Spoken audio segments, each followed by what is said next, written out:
What was it like the first time you shot meth? The physical feeling, the high. What was that like?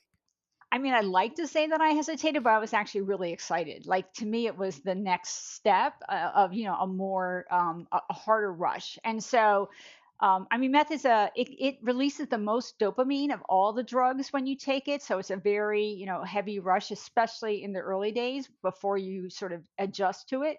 Mm. And the first time I shot meth, it was just like a sort of a wave of extreme energy. The room looked brighter. I mean, it almost glowed. I mean, I Uh, was just smiling the biggest smile that I ever could have, and I was so happy. It just made me feel so happy that right away it was like, okay, well, when can we do it again? Like, when did we get to do the next shot? So a lot of people would have been deterred, but I wasn't deterred at all. For me, it was just sort of I felt like it was a natural progression. It was a natural next step.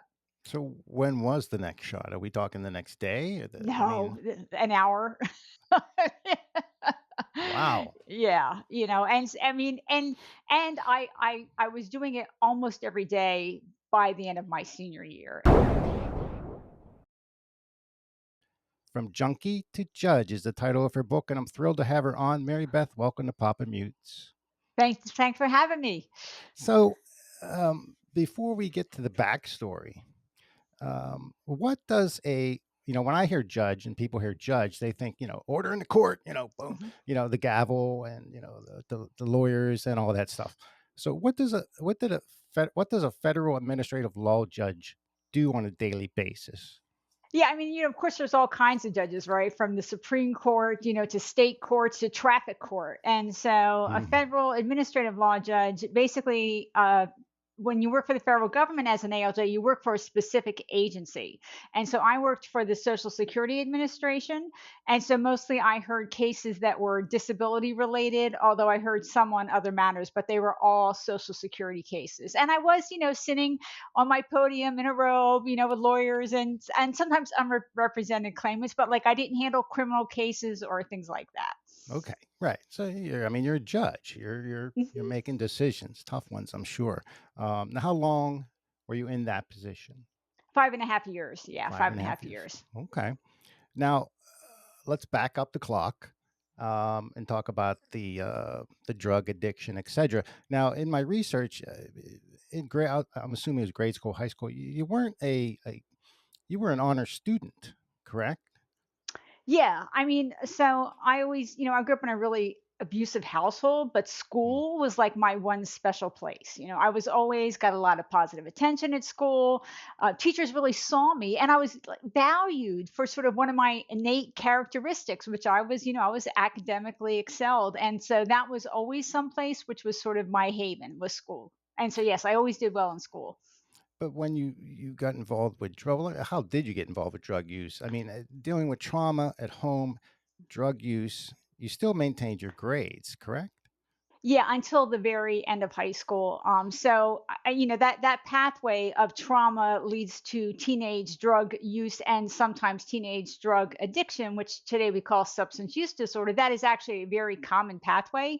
Mm. If you come across a teenager using drugs to excess, almost certainly they either have a trauma history and or untreated mental health conditions. Those are almost certainly one of the two reasons that they're going to have that. And for me, it was multiple forms of abuse. I mean, also just parents that weren't like connected to me or on my side. And my first drug was when I was 12, and it was Mm. alcohol. It was Boone's Farm Strawberry Hill Wine, which a Yeah, lot of you know, people I know. mean, I don't want to. I mean, you can see I'm not young, but when you say that, that's funny because my friends and I dabbled in that also. Yes, Boone's yes. Farm. That was like, I don't know why that was a big deal. I think it was just cheap and Cheap and sweet. Cheap yeah, and sweet. that is so funny. Oh my God, I haven't heard that in so long. Boone's But Farm. It doesn't even sound right. Boone's I Farm. I know, but that was my first drug experience. In fact, we were so young. I was 12. We drank it out of Flintstones glasses that used to have grape jelly in them. Like that was the Wow. level of our sophistication. But what I noticed about it right away was how much better it made me feel. And so I felt sort of like I could take a deeper breath, and I was more relaxed, and laughing and giggling in sort of a deeper, more honest way. And that really caught my attention. Like, this is a really positive experience. I need like need more of this. And so I Mm. pursued it right away. I mean, I was always, looking for opportunities to drink, making opportunities, but I also, quickly added in other drugs. I did smoked weed. There were pills around. I did a lot of acid my sophomore year of high school, and then when I was 16 is when I found methamphetamine, which became my drug of choice. Now, And I was shooting meth within 6 months at 17, so in full bore addiction at the end of high school. before you got to the meth, did your grades decline? No, no, it was only really the last, let's say, 6 months because I was missing so much school, at the end of my senior year. But, I had always academically excelled, so I told the teachers I was having problems at home, which was partially true, and they let me make up most of the work. But also, by the time you hit the middle of your senior year, I had already been accepted to college, so they didn't really see, the slight decline in grades, and so it didn't impact me in that way. Now, what school? I'm sorry if you already mentioned. Was it a private school, public school, high school? Oh, no, I grew up in a very blue collar area, and so Okay. it was public school, yeah. Okay. All right. So, I mean, I also grew up in a blue collar neighborhood. Not, I'm in Philly, but in Pittsburgh, and I didn't get involved that heavy. But I mean, Boone's Farm, pot, pills. I mean, it was there. As you got older, like, wow, there's a lot of stuff here. Some friends dabbled to the wrong, too far. But how did meth come into it? I mean, that's a hardcore drug, right? I mean, Yeah, yeah. I mean, this was the like around 1977 is when I first did it, and that was actually in my part of the country, at least, the first wave of sort of massive availability of meth. I mean, meth had existed before, but it wasn't around in the kind of volume that it came around at that time. And so I really very clearly remember people talking about meth is coming. There's more of it here. There's going to be more, and so I was sort of part of that first major wave of meth, at least in the New Jersey area that I grew up in. But by the time, I mean, meth is crystal, it's also called crystal meth or just crystal crank, we called it in my day. But it was sort of mass produced actually in Western Pennsylvania by biker gangs. That was who was producing it for my area of the country.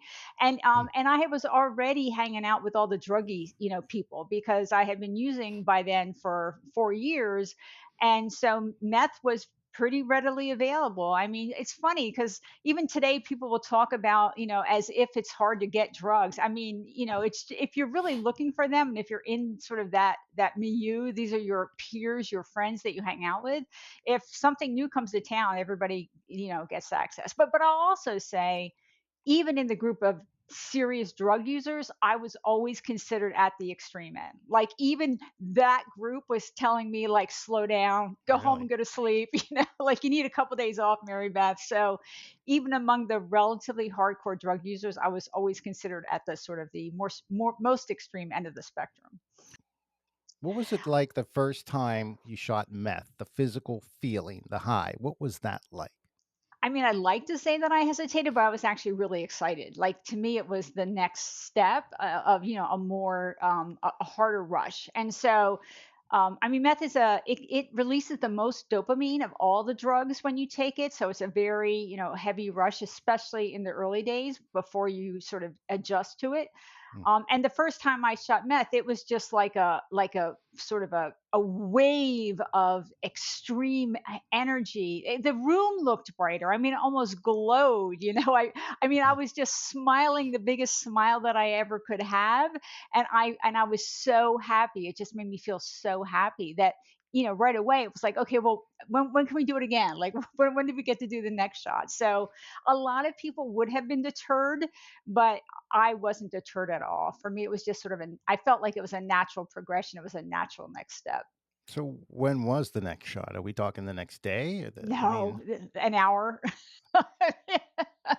wow. Yeah, I mean, and I was doing it almost every day by the end of my senior year. And so I was I mean, I lost a lot of weight. You could really see it on me. Mhm. And I was, starting to, when I was crashing, I couldn't get to school for the first time. I couldn't get to school. I was missing days. And so I remember I didn't go on my senior trip to Florida because I knew that if I was sharing a room with other people, I couldn't use meth the way I wanted to use it. So I didn't go on my senior trip. So I was already having all those sort of negative consequences. Did you have to pay for it? Sometimes, but not often. I mean, I was a pretty young girl, and these were sort of the guys I hung out with, my friends. And so it was very readily available. I mean, I did have a part time job, and sometimes I would buy it, but most of it was given to me. So did you, you read about, heroin, it's the Mhm. greatest, the first time you try it, but then you're chasing, you don't want to be sick as much as you don't want to get high. Was that the same with meth? In other words, your body starts to feel sick and you crave it, and is it a high like the first high, or is it just, I don't want to be sick anymore, so I got to do it? So, the stimulants, methamphetamine, cocaine, and others, don't have the same type of physical withdrawal that opiates have. So, you Mm, don't go through the nausea, the shaking, all of that. The withdrawal is more that you really crash hard and go to sleep, but also it has mood impacts. Like, you fall into a deep depression. You want to, you don't. You have done when you've done meth that much on a regular basis, your body stops producing its own dopamine. I mean, that's part of what happens. And so when you don't use the meth, you're completely dopamine depleted and you just feel like you're lethargic, you don't have the energy to do anything, and your mood is very low. And so that's mm. more the withdrawal, the type of withdrawal. It's not that physical illness type of withdrawal as opiates. But yes, it is the same as opiates in the sense that you get a tolerance.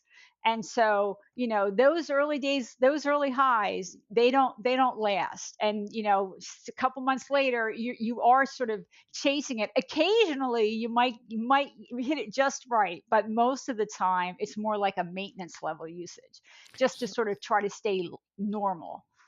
how many times a day would you shoot meth? I mean, if you did it an hour later after the first one, I mean, what was the cycle? Every hour on the hour?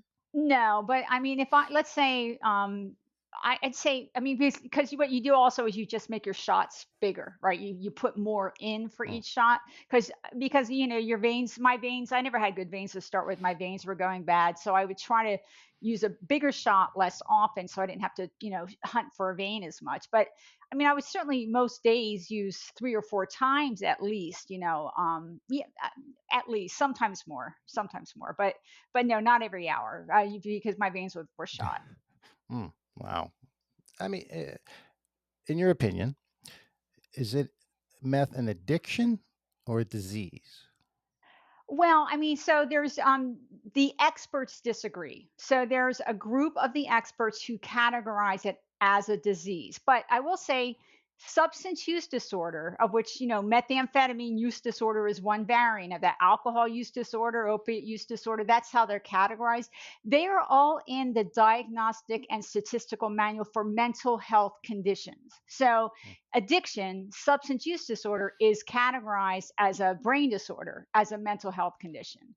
Now, whether you view it as a disease, there's arguments for it or not. There's also some experts who view it as a type of learning disorder, and some experts view it as sort of your natural habit formation that's been hijacked. And so there's disagreement about that, but it is categorized as a brain disorder, as a mental health condition. And you feel it's that way? I mean, your personal feeling? I felt that I had a brain disorder. I mean, your brain is telling you to do something that it's not in your own best interest. The current definition of addiction is that you continue to use despite negative consequences. And it's viewed now on a spectrum, mild, moderate, or severe. And so the level of negative consequences sort of determines where you fall on that severity scale. And when I take the current test, which didn't exist when I got sober in 94, but if I take that today, like the day before I went to rehab, I would end up on the very severe end of that spectrum. And so, yes, it did feel to me like a brain disorder. That's how I experienced it. But also in the beginning, it seems to help you. That's the trick. In the beginning, what it Okay. does is it makes you feel not any it made me feel not any happier than I ever remembered feeling, but it helped me distance myself better from my pain. It helped numb me out so that all the trauma pain was sort of pushed down at more of a distance. Like I just didn't care or I didn't experience it in the same way. And so the reason that trauma and for example, I had PTSD and didn't know, but the reason those things sort of give you the compulsion to keep using is because it helps you manage your pain in the beginning. It's sort of it's a strategy that works, but then for those of us who develop an addiction, it turns on us and becomes sort of its own major problem. Kind of like Boone's Farm, only worse. Yeah, yeah. Although I will say, alcohol is still the number one abused drug in America. Oh, Alcohol still, even with the overdose epidemic, alcohol still killed more Americans last year than all the other drugs combined. I So believe it. alcohol is not a game either, and a lot of people really go down over alcohol. Mm, yeah. Now, how long from the very first shot did you do meth, and what got you into, I guess, detoxing and getting out of it? And did you relapse? Yeah, so I did a little better for the first 3.5 years of college, but I had some new traumas, and in January of my senior year, really kicked off another 10 years of basically daily meth use. So I didn't get sober Mm, till I was 32. So it was a really long haul for me. And by 32, I was starting to have physical problems. I also was just, you know, feeling hopeless and trapped and debilitated. I didn't work my way up the corporate ladder after college. I worked my way down the corporate ladder. Like I couldn't hold a job because I couldn't get there, and my partner was ready to throw me out. So it was sort of everything in combination that made me finally say, "Well, maybe I ought to go to rehab." And that's how it is for a lot of people. It's the sort of the cumulative impact of all the negative consequences and the misery. Being in an active addiction is not fun. It can be miserable. And so I went into a rehab, inpatient program, which not everyone needs, but I thought then, and I still think I needed it. And then I did use 3 times in my first 5 months, which I don't. Some people would say failed, failed, failed, succeeded, but to me, it was perfect abstinence from day one happens, but it's not common. And one of the reasons is that you just don't have the skill set that you need to be able to stay sober. But the other is that your brain hasn't had time to recover and it's still telling you like you need to use and you don't know how to deal with your feelings, right? Which aren't covered up anymore. And you don't know how to deal with your pain, which isn't covered up anymore. So I did use 3 times in my first 5 months, and then I started the clock on what is now 30 years of sobriety. awesome. Great. What I mean, not to get too hard into it, but when you're detoxing, I mean, are you, like your body, what's your body saying? you know, because you can't get it now. Now you're in that withdrawal mode, I guess. Yeah, and it's not just the physical, it's what your brain is telling you. You need to get high, you need to get high, you need to get, all you have to do is leave. You can just walk out the door of that rehab and go home and get high. Like, it's just there for you. And it is a it is a fight in the beginning. And it's a learning process to learn sort of when am I feeling compelled to use? What strategies and techniques can I learn about how to handle cravings, how to handle triggers? And then over time your brain repairs itself, and so the triggers and the cravings become less frequent. And so the good news is that early recovery, usually it's the first 18 to 36 months, that's really the hard part. That's where Mm, you need sort of to have focused attention, where that has sobriety, or your recovery plan has to be your number one priority. For me, I also had to do mental health treatment for my PTSD, which showed up as severe anxiety. All of that in the beginning, that really requires your attention depending on how severe your condition is, but it's the beginning. The good news is that it gets easier over time because your brain has time to heal. You have new positive habits. We talk a lot about how drugs rewire the brain, but recovery rewires the brain in a positive direction. And so the brain, it gets easier. And the data shows that once people hit 5 years of continuous sobriety, they only have a 15% chance of ever relapsing again. So time is on your side if you can put the time together. now, how long were you in supervised rehab? I mean, because Mhm. eventually you have to be strong yourself outside of that wall. Right, and I was inpatient for 5 months, which was the longer Ooh, term program. I mean, I'll say this, these 28 to 30-day programs, they're not 28 or 30 days because the data shows that's the optimal length of inpatient treatment, because it's not. They're 28 or 30 days because if you're lucky enough to have insurance, that's what they'll cover. mm, So the data shows that what really helps is that you have some kind of a structured program, you're with supervision, or with like working with a peer support group, or your colleagues or whatever. But it's about 12 to 18 months you really need to have that hyper more structured program. And so I was in for 5 months. It wasn't the best fit for me, the program I was in. I had to modify it a lot. And then when I got home, I found other options, like better secular options for peer support that were more focused on individual plants, which is what I was doing anyway. I just didn't have a word for it. And I did that. And then, like I said, I had to do my trauma healing as well, which a lot of us have to address other mental health conditions in addition to our substance use disorder if we're going to have a good chance at sobriety, but also if we're ever going to have a sort of a happy and productive life. and obviously you did that, by becoming a judge. How did that was law in the cards in the back of your mind? What led you to, law school, which is not Yeah. easy? Yeah, yeah. I mean, I had always intended, when I was young, first of all, nobody in my family had ever gone to college, but I was very argumentative, and like I could beat the grown-ups in debates. And so I was told from when I was young that I would be a good lawyer. Okay, that's good. And Yeah. so it was on my radar.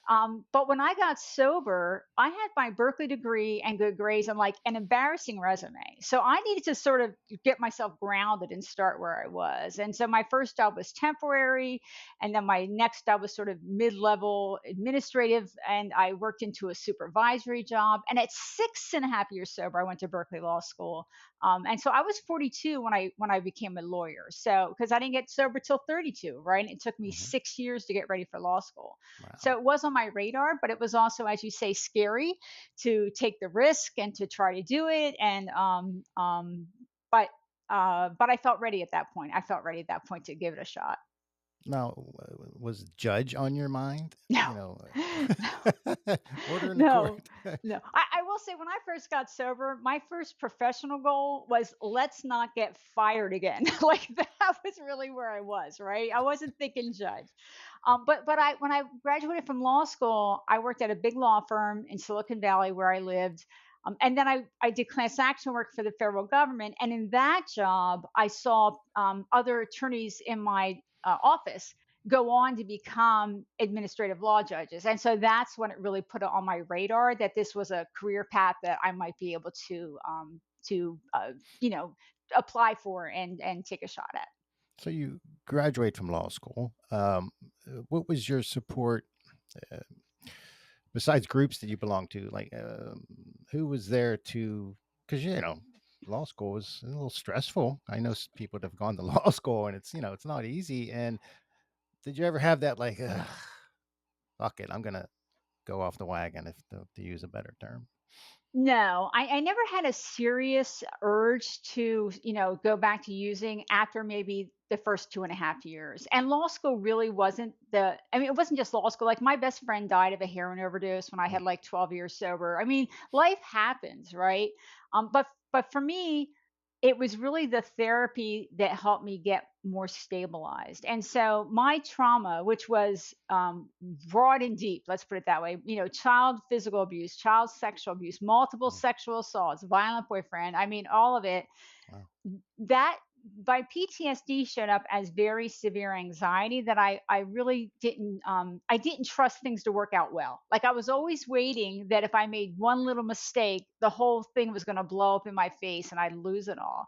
But part of what my therapy helped me appreciate was that life is going to happen. Things will Sure. happen, but I need to trust that I can handle them.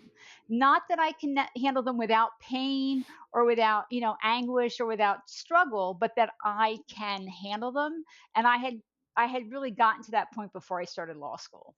Mm. No, that's great. I mean, do you have any residual effects today from, you think about alcoholics, their liver goes. I'm just wondering, do you have anything that's, over the years that is, not hurting you, but, do you feel any residual effects from abuse of drugs? Well, I was lucky in that for a lot of my shooting up years, I live near San Francisco, and they had a needle exchange. I mean, they still do, except now you don't have to exchange. But so I was able to take dirty needles and get clean needles. And so when I got sober, I didn't have HIV, I didn't have Hep C, I didn't have any of the bloodborne diseases, and so Interesting. that was really helpful to me in recovery because I didn't also have those, major challenges to work on. And so, as far as I know, there's been no long term physiological effects from the drug use.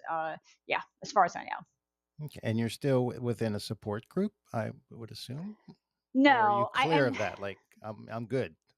So I did a lot of meetings the first 2.5, 3 years of my sobriety.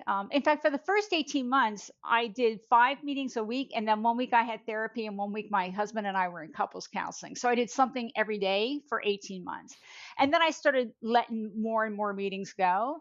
And between year 3 and 23 of my sobriety, I probably went to 20 meetings total.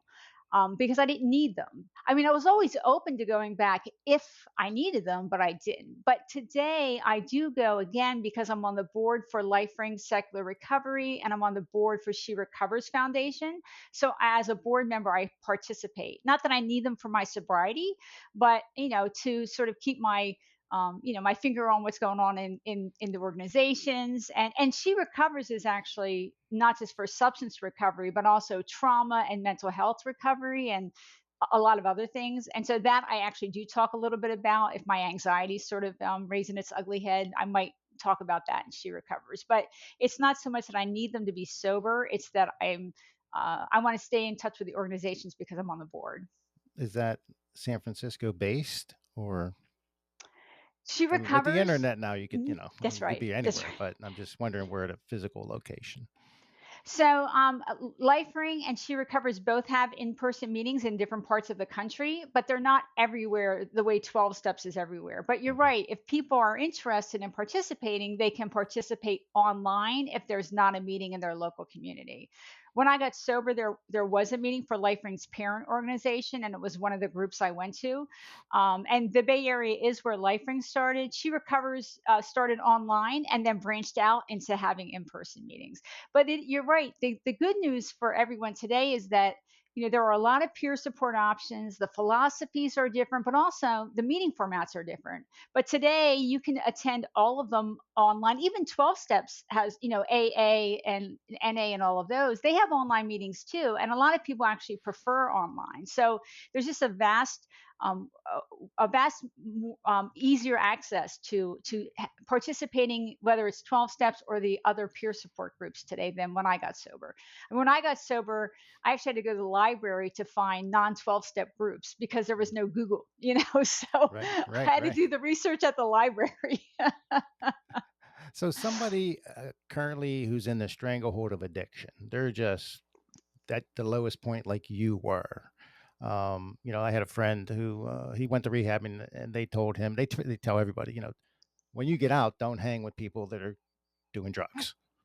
Um, Easier said than done. But what's your advice for someone who's just like, ugh, I can't get out of this. I have no support. I'm at the bottom.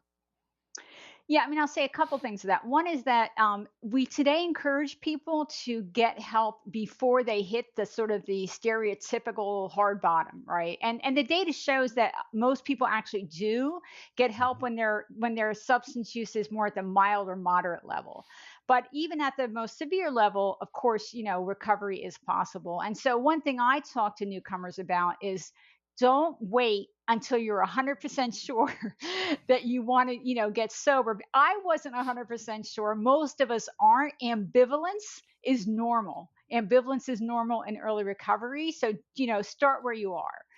And then the other thing is that, it can be really important to think about what sort of treatment types you might want. At the back of my memoir, I actually have some considerations for people.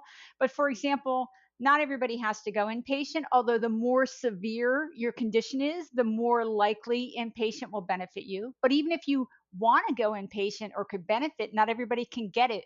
We act in this country like treatment is available on demand, and it's not. There, if you don't have insurance or cash, most people can't get inpatient treatment.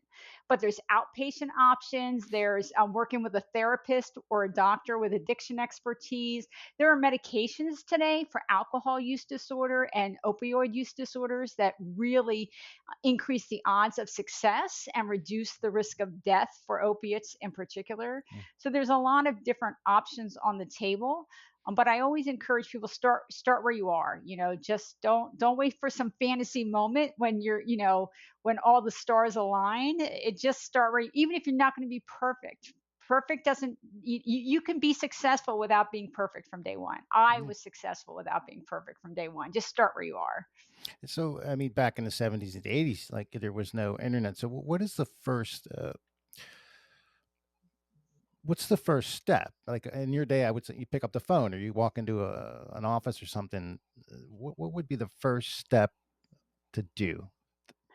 Well, today you can do things. I would. There are say for so there's like SAMHSA, right? The Substance Abuse and Mental Health Services Administration, which is a federal a department. They have some information online that can help you do an analysis about what type of treatment might be best for you. They Okay, also, you can put your zip code in and get a list of treatment facilities in your local area. They're not all vetted, but you can get them. The other thing is that people often ask me, how do I tell which facility is good or not? Right? Because sure. one of the things that happens, and one of the reasons people can have repeated rehab visits, is too often they're not offered a program that's tailored to them. It's Mm, like, this is what we're giving you. You failed. Okay, we're going to give you the same thing again. Oh my gosh, surprise, surprise. It didn't work the second time or the third time either, right? What you're supposed to get is an individualized assessment. And SAMHSA on their website has information about what's called evidence based treatment. So they have a document that you can read about what a good treatment program could include. And that can be really helpful when you're analyzing treatment programs. Do they do the things that SAMHSA recommends? Ask them, make sure that you're walking into a place that will look at you. The other thing is that if about 50% or more of people who go in for substance treatment have another mental health condition too, anxiety, depression, bipolar, whatever. mm. They need to be treated for both from day one. And so if you need to make sure you will be evaluated for that, and that you will be treated for that if you have another condition, because your odds are better if you're treated for both from the beginning. And that is a high percentage of the people that are going in for substance treatment. So, without insurance, Mhm. you need to be diligent and find out. You know, like you said, go to these sites and just go for it. You Well, know, without insurance, your options may be more limited. And right, so right. at some point, you have to be realistic. What do I actually have access to? And sometimes the only thing you're going to have access to is peer support. It depends on your community, your state, whether they provide Medicaid expansion, which allows for substance use treatment or not. So it can be geographically specific if you're uninsured and without cash. But I mean, if you can't get anything else, then the place you can turn is peer support. Alcoholics Anonymous, Narcotics Anonymous, Life Ring, Secular Recovery, She Recovers Foundation, Smart Recovery, Mm. Women for Sobriety, Recovery Dharma. They may be in your community. They are all online. And a lot of people do succeed just by using peer support. So those are free, donation only required. And that is an option that many people have to take. It may not be ideal, but it's there for everyone. Right. Well, that's great. I mean, just looking back, what it's hard. Hindsight's 2020, but what would have stopped you from this nightmare way back Yeah. in grade Yeah. school? I mean, part of I think what you're asking me is the bigger question, like what could we do to stop it in There you go. general? That sounds And good. so for me, when people say, because the United States has one of the highest addiction rates in the world. And there are Mm, many reasons for that. But if we were to do one thing to reduce that rate, what I would do is mental health treatment for children, because if we address it early on, then their odds of developing an addiction are going to be a lot lower. I mean, we do not, I mean, parents struggle to get good mental health treatment for their kids in large parts of the country. Again, financial restraints or access to the right type of treatment. And that would be, to me, a place that you would get a lot of benefit for your dollars spent, because their future would be better. Their odds of developing a problem would be a lot lower. Mm. So why write a book? What prompted the and it's a great title, by the way, from junkie to judge. I mean, it tells a story, in what, 4 words, without the subtext. I mean, it's like, oh, wait a minute. It's not like from Boone's Farm to judge. From junkie to judge is like, okay, not junkie to secretary. I mean, judge. It's like two different worlds. So, what prompted the book? Yeah, and the subtitle is One Woman's Triumph Over Trauma and Addiction, because I wanted to talk, in part, one reason was to talk about that connection. So when I was appointed a judge, it was sort of like a natural reflection time. And I really started thinking, could my story be of use? And so I had actually not Mm, read much definitely. recovery memoir. And so I started reading them. And what I realized was a couple things. One is a lot of them don't really show where the addiction came from. They sort of just leap into the chaos of the stories. And I wanted to show why it made sense to me to use drugs at that excessive rate at that young age. And then at the end of a lot of recovery memoirs, it's sort of like, well, I went to a couple meetings and everything was great. And it's like, well, that's not how recovery works. So a third of my book is my first 3 years of sobriety and also addressing my trauma history, my PTSD. And so I wanted to sort of show a more realistic example of what recovery looks like. But also, every memoir I read was a 12-step memoir. And I used a few 12-step techniques, but it's not my foundation. And so I wanted an example of a more individualized approach to recovery. Now, don't get me wrong, my techniques work for 12-step people too, but I wanted to show sort of what an alternative approach might look like. And so those were some of the things was thinking about. Could my story be of use? And you're right. I mean, first of all, I wouldn't use junkie as a term for someone else, but I really felt like those couple words, they show the arc. And Oh, judge just it's has a a, yeah. great title. I mean, it hooked me. I was like, I read the what's online, that's you can read, before it cuts you off. Mhm. And I was like, yeah, I know. It's the arc. It's junkie judge. Right. And hopefully the arc will reduce stigma, right? I mean, because when you see people who shoot meth on television, have you seen any of those shows? They're sort of presented like they're, sort of animals in a zoo, or Mhm. beyond our empathy or understanding. And so I really wanted to own that I shot meth. Like, I wanted to really say that publicly, and then also to show that yet you can still have a robust recovery and a happy and productive life. And so it was for a number of reasons. And I try to use that judge title as sort of an ear opener, so Sure. that I can share information and I can educate and I can offer reassurance. And I talk a lot to friends and family, and seeing that type of recovery helps them feel better about the future of their loved one who's struggling or maybe in the early stages of recovery. So on your, as you're elevating up this road to judge, did you have to mention your past? Yeah, I didn't. So, when I applied to the California bar, they don't say, "Have you ever used drugs?" They say, "In the last 5 years, have you used?" I think it was illicit substances or something. Well, I already had 9.5 years of sobriety when I answered that question. Mm. And then when I worked for the Fed, I think they asked about 7, and I had 14. And when I became a judge, they asked about 10, and I had 20.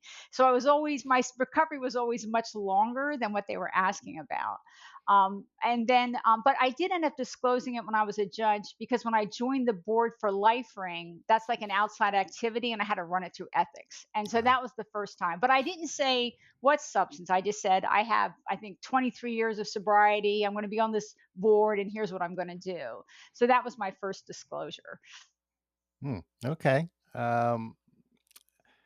But no writing experience in the past. I mean, just briefly, I mean, writing a book, memoir, whatever, it still takes structure, and, it's not just like, just throw this on paper. How did you get that organized into a book? Yeah. So when I was started taking notes, it was in what we call judge school. I was in judge school for a month. Really? Okay. Yes.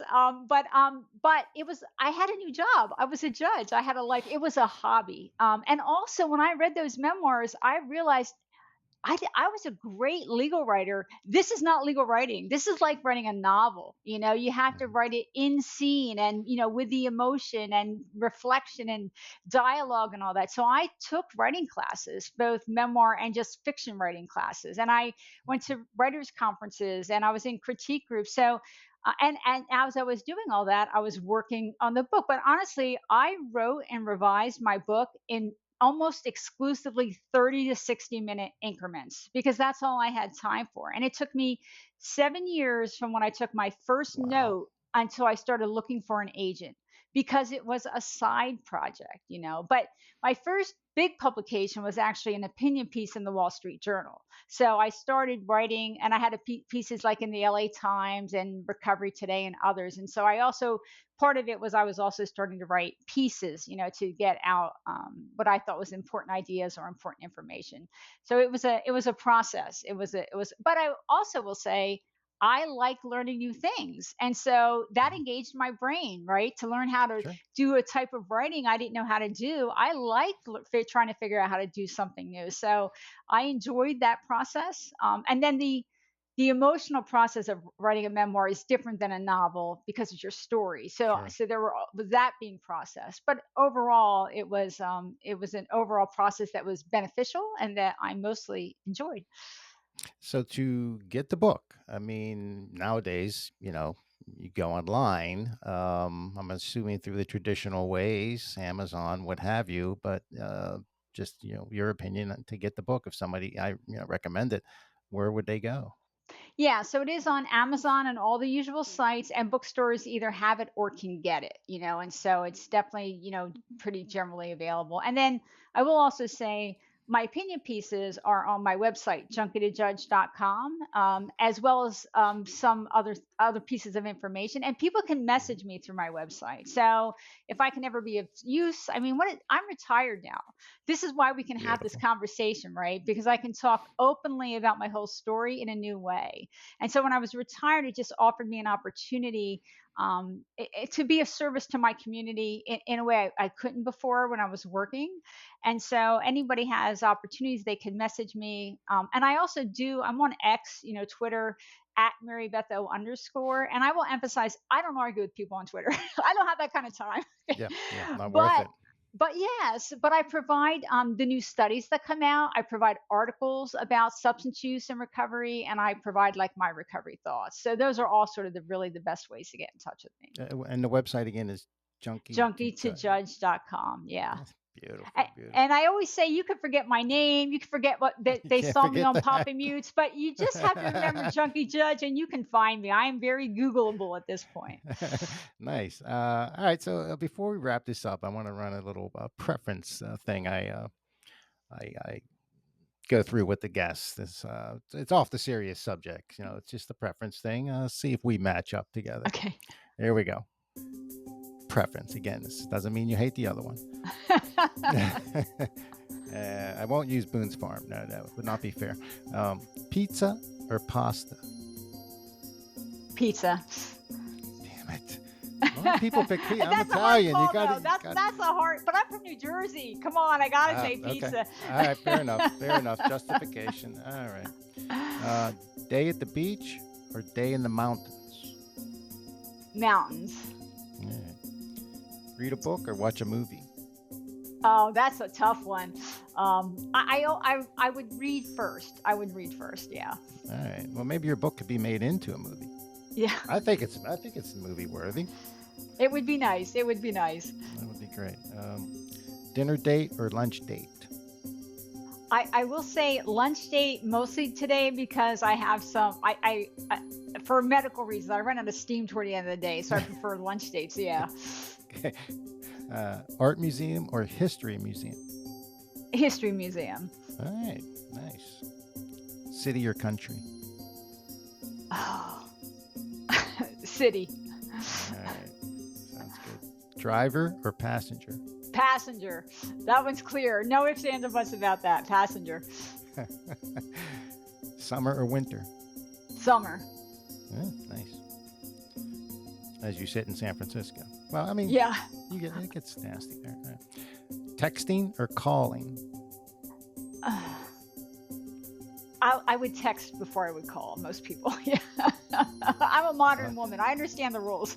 I'm, I'm on board with that. Puppies or kittens? Puppies. Puppies. Ruff, ruff. Paris or Italy? Oh, Hmm. Paris. Let me down It's so hard. again. You're giving me like six, the ones that are like this close. Didn't say it was going to be easy. All right, last one. Actually, let's see if it's the last one. Yeah. Sunrise or sunset? Sunrise. Sunrise. Beautiful.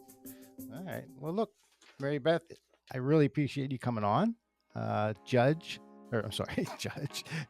Junkie to Judge is the book, and I recommend it for everybody, but I do appreciate you coming on.